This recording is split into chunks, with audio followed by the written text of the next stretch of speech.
Sob suspeita da comunidade científica, o ditador da Rússia, Vladimir Putin, anunciou nesta terça-feira a aprovação da primeira vacina contra o coronavírus de 2019, chamou de Sputnik V. É uma referência ao primeiro satélite artificial da Terra, o Sputnik, lançado pela União Soviética em 4 de outubro de 1957, na largada da corrida espacial.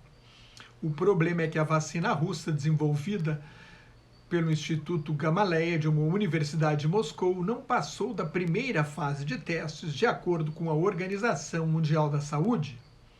É mais uma jogada política de Putin, que perdeu prestígio com a Covid-19, para reivindicar uma liderança mundial.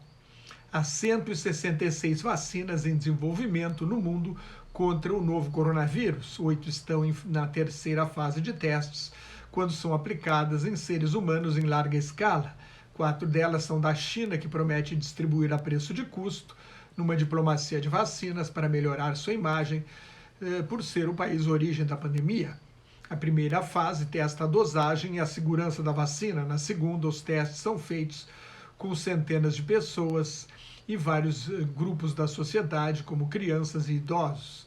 A experiência em grande escala, com milhares de pessoas, serve para ver como é a reação numa amostra maior da sociedade. A Rússia testou em pouca gente, principalmente em militares. Na verdade, o teste em grande escala será feito com a população. Putin anunciou que a vacinação em massa começa em outubro.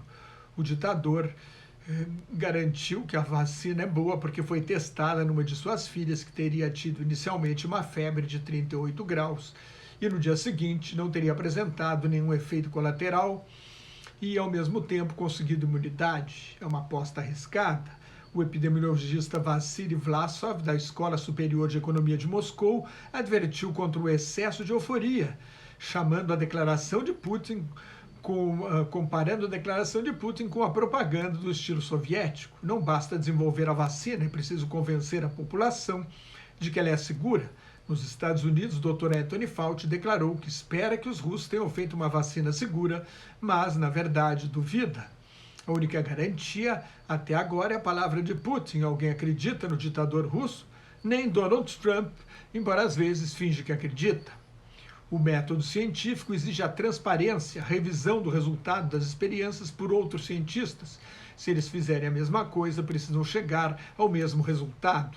Se a vacina russa der algum resultado, alcançar alguma imunidade, ainda que parcial, Putin vai alegar que salvou milhares de vidas. O Kremlin afirma que mais de 20 países da África, da América Latina, da Ásia e do Oriente Médio manifestaram interesse pela vacina.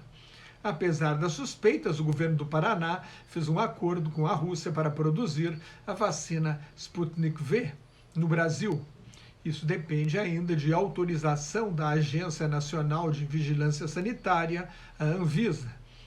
O total de casos confirmados no mundo se aproxima de 20 milhões e 300 mil, com 164.537 mortes e mais de 13 milhões de pacientes recuperados. A taxa de mortalidade dos casos encerrados está em 5% desde a semana passada. No Brasil, houve mais 1.242 mortes e mais de 56 mil casos novos em 24 horas, elevando o total para 103.099 mortes e 3.112.000 casos confirmados. São Paulo teve nesta terça-feira o segundo pior dia em número de mortes, 420. A média diária dos últimos 7 dias no Brasil ficou em 1.000. Os Estados Unidos têm 5.121.000 casos confirmados e 164.500 mortes. A Austrália teve o maior número de mortes num dia, 21. Tem pouco mais de 22 mil casos e 352 mortes. A vizinha Nova Zelândia, um país com um dos melhores desempenhos no combate à pandemia, a Nova Zelândia está investigando um surto de 4 casos, o primeiro de transmissão local em 102 dias. O país de 5 milhões de habitantes tem 1.570 casos e 22 mortes. A cidade de Auckland entrou em confinamento rigoroso. O Reino Unido entrou oficialmente em recessão. O Produto Interno Bruto, que é a soma de todas as riquezas produzidas no país menos as importações, o produto interno bruto britânico, depois de uma queda de 2,2% no primeiro trimestre, sofreu no segundo trimestre uma queda de 20,4%, a maior da Europa, a maior desde o início da pesquisa, em 1955. É 2 vezes maior do que a queda nos PIBs dos Estados Unidos e da Alemanha.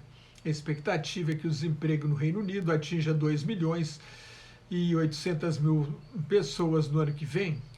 Há alguns sinais de recuperação.